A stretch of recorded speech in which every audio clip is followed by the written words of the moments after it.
अवधूत चिंतन श्री गुरुदेव दत्त श्री स्वामी समर्थ। तुम्हाला सर्वांचं आपल्या चॅनलमध्ये खूप मनापासून स्वागत आहे। तुम्हाला सर्वांच्या नक्की चांगली इच्छा स्वामी महाराज पूर्ण करू।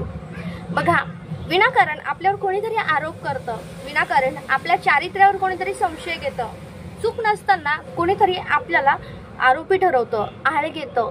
बऱ्याच वेळेस अशा काही अडचणी असतात की आपल्यावर अचानक दुःख येतं, संकट येतं, पण ह्या वेळेस आपल्याला काय करायचं असतं काहीच कळत नाही।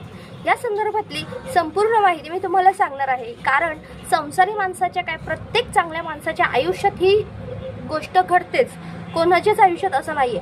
बघा ना, कितीही काही असलं, आपण कितीही सरळ मार्गाने चालत असलो ना, लोक विनाकारण नाव ठेवतात, विनाकारण बोट ठेवतात, तुमच्यावर आरोप आलेला आहे। कधी कधी अशी पण वेळ येते की आळ करता करता आपल्यावर अशी पण वेळ येते का चूक नसताना सुद्धा आपल्याला केस होणार आहे, अटक होणार आहे, अशा काहीतरी गोष्टी घडत असतात। या गोष्टी घडतात, त्या ज्या गोष्टी घडतात जेव्हा आपली चूक नसते आणि यातनं आपल्याला जर सुटका हवी असेल, आपल्यावर जर वारंवार संकट येत असेल, तर यासाठी मी अतिशय महत्त्वाची सेवा ह्या व्हिडिओमध्ये सांगणार आहे। तर व्हिडिओ संपूर्ण बघा। बघा, बऱ्याच वेळेस काय होतं, गर्भवती महिला असतात, नवरा बायकोमध्ये भांडण होतंय, कधी कधी इतकी टोकाची भूमिका होते ना, अक्षरशः एकमेकांना सोडून द्यायचा विचार होतो। बायकोला म्हणजे महिलांना खास करून नांदायची इच्छा असते, पण नवरा सोडून द्यायच्या मार्गावर असतो। अशा खूप गोष्टी घडतात, हाणमार, वादविवाद, खूप गोष्टी घडतात। अचानक एखादा संकट इतकं मोठं येऊन थांबतं ना, खरं तर आहे ना, काय करावं काही समजत नाही। अशा वेळेस काय करायचं आहे, अहो आयुष्यात इतक्या अडचणी असतात ना, आपण ठरवत म्हणजे आपल्या मनात सुद्धा म्हणजे अच्छा इतकं संकट येऊन थांबतं का। कधी कधी काय होतं, एक डोंगर उभा झाला का, एक खड्डा झाला का, लगेच दुसरा खड्डा, किंवा काहीतरी असं इतकं विचित्र घटना घडत असतात ना, काहीच कळत नाही, काय करावं काहीच कळत नाही। आपल्यावर जर ह्या गोष्टी घडत असेल ना, तर आपल्याला दत्तगुरूंचं अतिशय प्रभावी हे स्तोत्र वाचायचं आहे, ते म्हणजे घोर कष्टोद्धारण स्तोत्र। आता याला कुणी घोर कष्टोद्धारण म्हणतं किंवा घोर कष्टोद्धारण स्तोत्र, हे तुम्ही कधी ऐकलं असेल नाव, किंवा काहींना माहिती पण असेल। अतिशय प्रभावी हे स्तोत्र आहे। आपल्या आयुष्यात जर ही वेळ चालू असेल ना, ही विनाकारण आपल्या आयुष्यात घडत असेल ना, तर तुम्ही 100% ह्या सेवेचा तुम्हाला उपयोग होणार आहे, जेव्हा तुम्ही ही सेवा मनापासून करता तेव्हा। पण जर तुमच्याकडून एखादी चूक घडली आहे, तुमच्याकडून एखादा अपराध घडलेला आहे, हे तर काय आपल्याला वरती गेल्यावर सुद्धा काय चुकणार नाही। त्यांनी खरं तर सांगायचं एकच तात्पर्य आहे, जे प्रामाणिक आहे त्यांना 100% ह्या गोष्टीचा फायदा होणार आहे। या सेवेचा खूप महत्त्व, तुम्हाला या सेवेचं महत्त्व म्हणजे फायदा होणार आहे, त्याच्यामुळे ही सेवा खूप महत्त्वाची आहे। आता बघा, ही सेवा कधी सुरू करायची आहे, आपल्या आयुष्यात कधी ना कधी दुःखाचा डोंगर असेल किंवा कशाचा ना कशाचा त्रास आपल्याला होतच असतो, आपण ते सहन करू शकत नाही।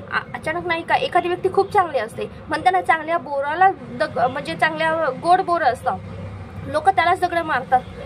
चांगला आंबा असतो त्यालाच दगड मारतात, का मारतात? कारण की ना, काय असतं ना, लोकांना ती गोष्ट हवी असते, जी गोष्ट लोकांना एकतर चांगली वाटते ना, ती लोकांना अजिबात चांगली वाटत नाही।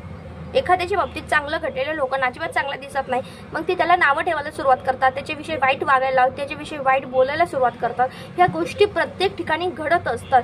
जेव्हा महिलांना, पुरुषांना ह्या गोष्टीचा त्रास होतो ना, खरं तर महिलांना ह्या गोष्टीचा त्रास होतो ना, त्यावेळेस तुम्ही ही सेवा सुरू करू शकता। आता सेवा जसं मी सांगितलं, घोर कष्टोद्धारण स्तोत्र। आता बघा, माणसाची वाईट वेळ किंवा कोणती गोष्ट ही सांगून येत नाही। कुठलाही गुरुवार, कुठल्याही महिन्यातला गुरुवार आपल्याला ही गुरुवारी सेवा सुरू करायची आहे। बघा, आता ही व्हिडिओ तुमच्यापर्यंत जोपर्यंत येईल तोपर्यंत, जेव्हा तुमच्याकडे गुरुवार असेल तेव्हापासून तुम्ही ही सेवा कंटिन्यू करायची आहे। आता ही सेवा करताना काय करायचं आहे, आपल्याला ही गुरुवारी ही सेवा सुरू करायची।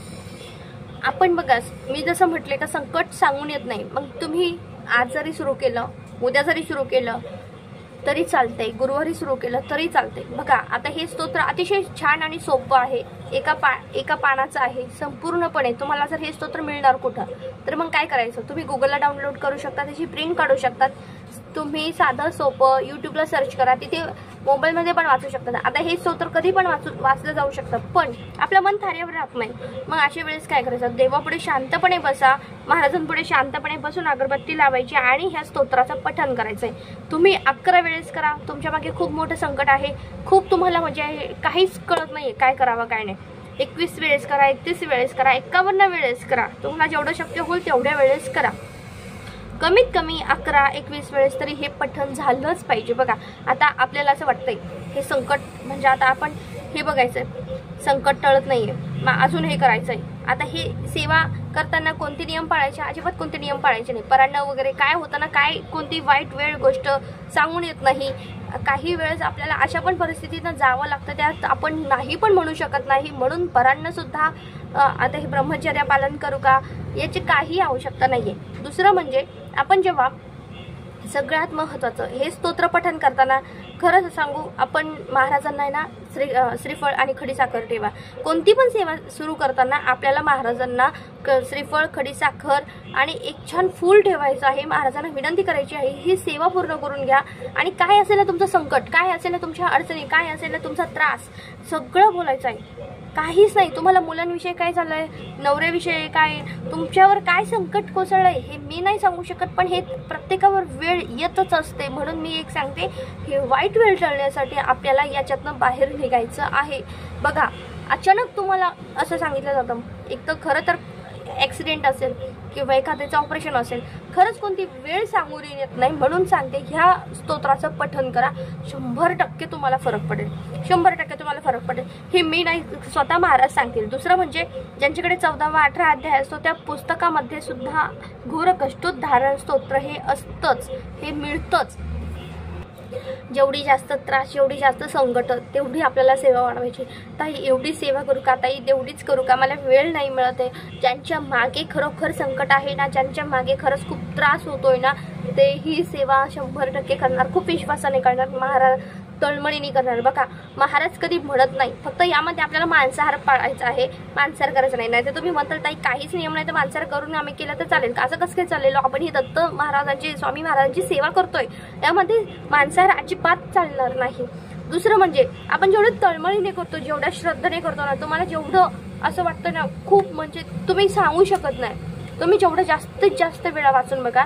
फक्त आहे ना, आता बघा, फक्त आहे ना गुरुवार ते गुरुवार करून बघा, फक्त गुरुवार ते गुरुवार करून बघा, काय फरक पडतो, काय अनुभव येतो ना. तुम्ही अवश्य ती करून बघा. घोर कष्टोद्धारण स्तोत्राचं तुम्ही जास्तीत जास्त वेळा पठण करा. बघा, बघणारे ते सगळं सांभाळणारे ते, तुमच्या काय अडीअडचणी, काय दुःख आहे, काय संकट आहे, सगळं ते करून घेतात, सगळं बघतात ते.